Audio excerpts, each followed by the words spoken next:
What's up, you guys? Your girl G here. Welcome back to my channel. How's my Juice Box crew doing this morning? You guys, we got to get into love/life after lockup. You know, they're doing this kind of like 4-part special.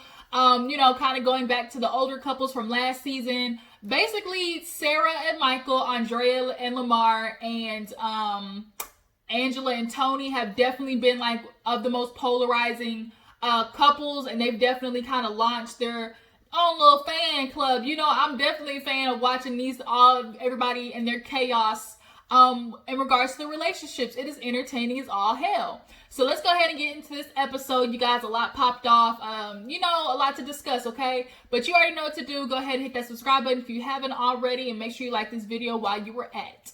So we opened up the episode, you guys, with Marcelino and Brittany. I love Brittany. You know, she is just basically that story of overcoming, a rough childhood and making it into somewhat of a life. Like, she's overcome addiction, been through a lot of stuff, and I love Brittany. I really do. But right now, Brittany's about to lose her mind. At this moment, it's quarantine, you guys. She's stuck at home with Marcelino, a nigga who ain't doing nothing but causing confusion and chaos, and 3 kids. She just had the baby. She's got a newborn, like a 1.5-year-old, and then like her first son, who is like, I think 5, maybe 4 or 5. So 3 kids and a husband, like, I'm sure she's losing it. Plus they're in this small ass house, so there's no room for her to really breathe. So she's kind of, mentally just checked out. Plus she's got construction going on in her backyard because they wanted to do either a new backyard or, was it driveway? No, it's a backyard. I think it's a backyard patio and stuff like that. So she's sitting there telling Marcelino, like, I can't do it. Like, I'm about to lose my mind. Staying at home with kids all day, with you not helping, and having construction going on. Like, she's kind of going through that phase where most mothers reach that point of, how the hell did I get here? I got all these kids, no time for myself, no time for me and my husband. Like, that stress starts kicking in, and she's like, we need to move out. Like, we need a bigger house. This is too much. We're literally living right on top of each other, plus dogs. And Marcelino's like, well, we can't do that right now. We're doing the backyard. And she's like, why did you put the money into the backyard? Like, we could have put that money into a new house. But Marcelino's logic was, well, if we upgrade the backyard, it's going to sell for more. And she's like, that's $10,000. He was like, well, a little more. She's like, what do you mean a little more? So apparently he took out a loan to ended up improving the backyard for $25,000 and did not tell Brittany. Here we are once again, Marcelino, doing stuff and not telling your wife. Like, you're acting like a single man, especially when it has to do with money and your family. Marcelino, you have to talk to Brittany. It doesn't just affect you, it affects her and the kids. Like, that's what your wife is there for, to talk to her. Like, Marcelino, you really gotta bet you did that with the whole poker thing.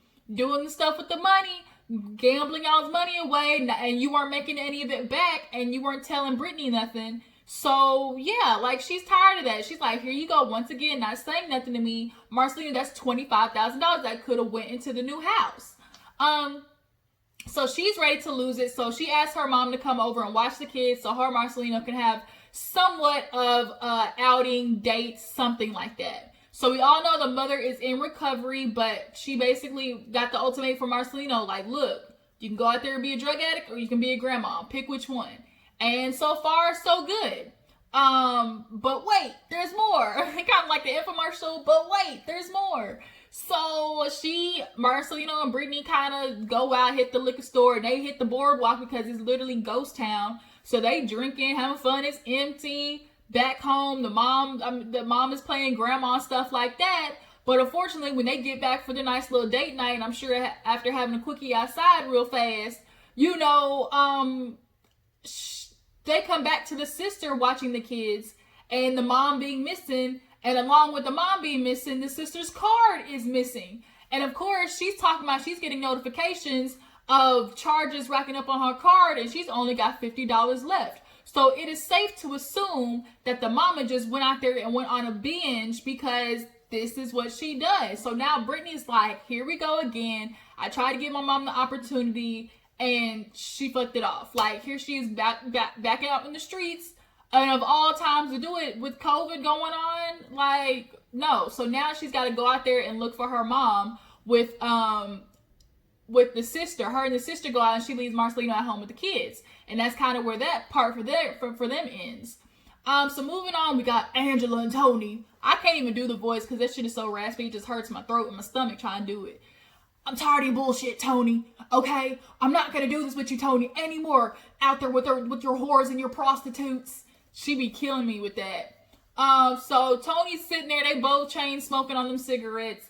And she's basically telling him, like, I don't believe anything you say, Tony. We've been through this before. He's like, I get it now, Angela. You know, I know I wasn't ready before. I need somebody like you in my life that will, you know, keep me straight and, you know, be there for me. And she basically told Tony, like, I've tried. I've done it. I've tired. You know, I shouldn't be the one to have to tell you to do right. You should want to be able to do it on your own. And Tony, we all know he's feeding her a bunch of BS. We all know he's just trying to tell her what she wants to hear so he can have a place to stay at night, because I'm sure he's probably sharing beds with all those goddamn, you know, low budget hookers. I'm sure he's tired of saying that motel, hotel, Holiday Inn. And so he's talking about, no, I've been there 4 months by myself, Angela. Nobody else, just me. No prostitutes. Nigga, you think we boo-boo the fool? Miss me with that. So Angela is explaining that she has a degree in psychology. And oddly enough, I can see it. Like, I really can see Angela low-key has she, you know, I can see where potentially she is, you know, psychology-based-ish, because at the end of the day, she looks like a fixer, and she tried to do that with Tony. And she said that, she's like, I feel sorry for Tony, but I can't be with him. Like, the thing is, like, I know he had a rough childhood, and like, she gets that. She feels sorry for him. But to be in a relationship with him, hell to the motherfucking nah. To the nah. And now apparently, too, she's back on the prison dating website. I guess, you know, I want to be with lockeduplovey.com or something like that. I don't know what websites, you know, Farmers Only. We got Christian Mingle. Now we got prisonpenpal.com. Like, it's crazy. She's talking to a dude named Ross. She says she's in love with him, but I guess he's not the right one. Like, Angela's trying to keep her options open at this point. And it's like, can you do normal people stuff and go to run into somebody at the goddamn grocery store? Can you go to church and meet a nice Christian man there? Hell, you can go to the goddamn park and go roller skating and run into somebody, you know, accidentally walking their dog, and that turned into a love story. Like, Angela, I need you to do better. So moving right on along, we have Lacy and Shane. Is it Shane? Shane, yeah, Lacy and Shane. So Shane's back in the house, and what's pissing me off about this is you're giving your kids whiplash, Lacy. Now you had John in there, back with the dad, all lovey-dovey, and then you get him arrested and you throw Shane back in the house a day later. Like, I'm confused. Like, you're putting your kids through way too much, Lacy, and you're one of those women who just kind of feel like, oh, they're just going to be along for the ride. They're my kids, and whatever man I bring in my house, you know, they'll adapt to it. But, like, that's not a good way to have your kids looking at their mom, like, role, especially having a daughter, like, having men end up at the house. Like, that's not cute. So Shane, he's like, I've been loving it, been back in the house for a couple of months now. Now they're at the point where she's talking about possibly doing IVF to give Shane a baby. He doesn't have a natural child of his own. And she's talking to the friend about it, and she's like, are you sure you want to do this? She's like, it kind of seems like you're just doing it, you know, for him. And basically, that's true. Lacy's just doing it for Shane. She would be fine without another kid. You could tell, because at the end of the day, like the friend said, if something goes on, that's you taking care of another child plus Shane, because he's basically another child too. Like, that's all on you. I guess he's been doing good, been taking care of his parole stuff, been doing, you know, working and everything like that. But the fact that, I mean, he's great with her kids, you can tell. But Shane, I wouldn't have got back with that heifer, because that's a low down dirty wench for be with a man, claim you love him, all that type of stuff. You have him come in the house while you throw out your actual husband, and then just for you 2 months later to go send his ass to jail or call the police on him. Like, foul. Like, just gutter, just bottom of the gutter foul, Lacey. And you think you can do it because you cute, you got your lips plumped up and you got your booty out looking like built like a wasp. Like, you feel like you can do that because, oh, I'm cute, I'm Lacey, men are gonna fall for me. Like, you can tell that's just kind of how she's gotten through life with her looks and her sexuality, and she's continued to get away with it, and one of these days your luck is gonna run out. I guess she's honestly just lucky that she got John before John got her, because that's how that honestly would have ended, on some real first 48 type shit. So yeah, she's talking to the friend about it, and now she's doing IVF because she qualifies for some type of what do they do, trials and stuff like that. So a baby between those two, hell nah, but you do you, boo-boo. So moving on, we have who else? Oh, Sarah and Michael. So Michael is coming down for Rainy's birthday. He wants to play daddy again. Like, he feels like playing dad is an on and off switch. When I'm there, I'm gonna be dad, but when I'm gone, you know, he wants to claim he's daddy, but really not. And so now he's back, you know, headed towards New York, and he stops by his mom's house and talks to her, and it's just like, oh, you know, things with Maria, they're crazy right now, they're not going good. You know, she keeps putting me in positions that could put me back in jail, talking about she don't care if either of them go to jail. And I'm like, we all remember last season when her little rap sheet came out. Maria, she might be low-key like Tony Montana, because she got a rap sheet for days. Stealing, prostitution, robbery, like drugs. Like, Maria obviously is for the streets. Michael, you can't be with a woman that's for the streets and put you back in the streets and end you back in jail, because I think he's on his second strike, if I'm not mistaken. So I can appreciate the fact that he's realizing, like, he doesn't want to go back to jail, but it's the women that you choose. You always choose the women that are going to do for you. And there are always these vulnerable older women who, you know, are lonely, just looking for a nigga that, you know, can blow their back out every Monday, Wednesday, Friday, and really, like, are no good for them. Like, first of all, I don't even know what people see in Michael. He's not even really that cute. Like, he must obviously have the gift of gab, because I don't know how women keep paying for him to do nothing. But the mama just sitting there listening. Y'all see, hey, mama's hair was laid this episode. Okay, fried, dyed, and laid to the side. But a part of me is so annoyed because she listens to her son, and you can tell she's just like, And in the back of her head, you can just tell she realized, like, my son ain't shit. But she won't tell him. She's not telling him to grow up. She's not telling him, Michael, take care of your responsibilities. And now you want to throw Maria off to the side, and you can tell in the back of his head, like, oh, you know, she don't really care for me. And now you want to realize, oh, how good of a woman Sarah is. But too late, buddy. Like, you done fucked her over way too many times. And she's got 3 of your kids. It's 3 kids, right? 2? Is it 2 or 3? I done lost count. But the problem is, like, you had a woman that rode for you, was beside you while you was in prison. Like, a whole bunch of that. And, like, that's how you treated her.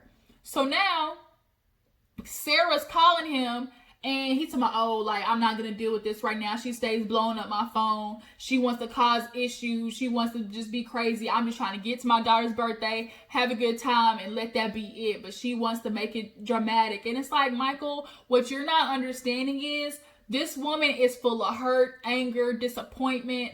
Like, you promised her so many things and did not live up to your word. And she took care of your kids, and you still did her dirty. And then you use her to use other women. The phone that she was paying for, you were using to scam other women. The car that she was using probably got your name in. You was driving around to pick up other bitches. And then to come to find out, like, it's foul, Michael. And then you feel like because you good for 1 month, that negates the fact that all the other years that you was an asshole dad. Like, that's not how it works. Michael is one of those niggas who feel like, oh, I'm good right now, let the past be the past. No, it doesn't work that way. You don't get to be daddy for one day and feel like that negates all the effed up stuff you did in the past not showing up for your daughter. That's not how it works. So now Sarah's calling him, and I guess that's the time that Sarah was at the therapist, because she was just going off at the therapist talking about, like, how she's just hurt, she's angry, and the therapist can see, like, a big difference in the way she talks about him, and she's through. Like, she's just tired. Like she said, I'm tired. I've been mom, staying being mom. I'm always a mom. And for this man to not even appreciate the fact that he can go out there and do all the things he can do out here in the street, first of all, is because he knows his kids are taken care of. He can go out in the street and be perfectly fine because I'm the one who feeds them, bathes them, puts a roof over their head, takes care of these kids, and he doesn't notice that. And doesn't want to appreciate the fact that Sarah, like, yeah, she laid down and had them kids with you, but y'all did that together, 50-50, my nigga Michael. So why is it that Sarah is assuming 90% of the responsibility when it comes? Matter of fact, we might as well just say 100. Because even with all the money that he was getting from these other bitches, didn't none of that money come back to any of his kids. We saw in that rap sheet with the call cards, he was pulling in at least $2,500 a month. And you couldn't help Sarah with bills, diapers, paying for the phone bill coverage. Like, you're foul. You're foul AF, Michael. So now she's like going off, like talking about like, I can't do it. She's crying. She's like, I just want a break. And you can tell like Sarah wants to be able to give her daughters to Michael and let them be in his life. I mean, let him be in their life. But the thing is, I'm not just going to hand my kids over and you're not going to do the right thing. Like, you're not prepared. You don't have a roof for the kids to go. Like, I'm not just going to give my kids to you because, you know, you're the father. Like, it doesn't work that way. And granted, I might be tired and I might need a break, but I'm not going to give them to you just for you to go take them with you and stay at some other bitch's house or go like hop from hotel to hotel. Like, prove to me first that you really can do this. Like, prove to me that you were going to be consistent, because there's nothing worse than an absent father to me than a father that's going to be in and out. Like, that's more damaging to me than just an absentee father, because now you're playing with their emotions. You're there, you make them happy for a little bit, and then they're on that high and expecting that to keep happening. And when it doesn't, like, that letdown is detrimental to a kid. So Sarah at this point is like, I need a break. I need to get out of here, because it's finally all these emotions that you can tell she's been holding in. She's finally letting out. So she goes to the car and starts calling Michael. And I think that's at the same time that he was sitting with the mom, because we saw she called him back to Mac. And she's like, Michael, I'm just mad at you. And so that's kind of where that part ended. And then we move on to Andrea and Lamar. So now they're in LA. Lamar is taking Tennison to his, I think, Lamar's brother's house, Dulo, because he's kind of making beats into music and their whole family does music and stuff like that. So you can tell Tennison like likes Lamar, like he really fucks with Lamar like that, and they kind of have a good rapport with each other. And you know, they get to the house and you know, they just talking about, hey, like, we family now, you can always come over here. You know, we all do music and stuff like that. And then Dulo gonna do the goddamn stupidest thing and lights up a blunt in front of Tennison. And Lamar's like, bro, put that shit out. Like, don't do that. We ain't gonna do that in front of him. He even tried to pass the shit to Tennison. He said, I'm just playing. I was gonna see if he was gonna take it. I think that that's what he was just pretty much testing, like, Tennyson. That's all it was. Tennyson, like, oh, you know, if they're gonna do that, like, don't do it around me. But, you know, I would never do that. Even if I wanted to try, you know, my mom would be so mad at me. Y'all, Tennison want to take a puff. Like, you can tell he's interested. Like, kids who grow up in a religious background, like, they go out into the world and go crazy because they don't get to experience these things in life. And so when they finally try it, they start going overboard, which is why they say church kids are the worst. Trust me, I know, because I went to school with a girl, her name was Nancy, and her daddy was a pastor, and they sent her off to goddamn camp because they found out she had chlamydia. She was out there tooting and booting for everybody. Like, these little church girls and church boys, man, they out here wilding in the streets. But Tennyson, you can definitely tell he's interested just to be like, is it really as bad? Like, is my mom is trying to portray, like, is LA the land of the devil? So Lamar was kind of annoyed that his brother did that, because he's like, you know, it's just respect, and I can appreciate, like, Lamar checked him. He knew that was kind of, you know, like, off. So now Tennyson's feeling like, he goes back home and tells his sister, like, I gotta tell mom. Like, he tried to offer me a blunt. I'm like, Tennyson, if there was ever a time to not tell your mama anything, that is right now. Do not give Andrea another reason to sit there and call LA the land of Satan and the devil and all evil, because evil is everywhere, Andrea, especially in that Mormon church in Utah that y'all live in, because church folks are some of the slimiest, scammiest, shadiest folks. They just do their stuff in the dark, point blank, period. So yeah, now Tennyson wants to go snitch on himself, and I'm like, boy, oh boy, you gonna learn the hard way, aren't you? And now Lamar gonna end up getting an earful. But you guys, yeah, that was Love After Lockup. A little bit going on. Next week seems like it's gonna be a lot more interesting. So we're definitely gonna report on it. Appreciate you for tuning in. Make sure before you go to like this video, subscribe to my channel. I'll catch all you hoes later. Deuces.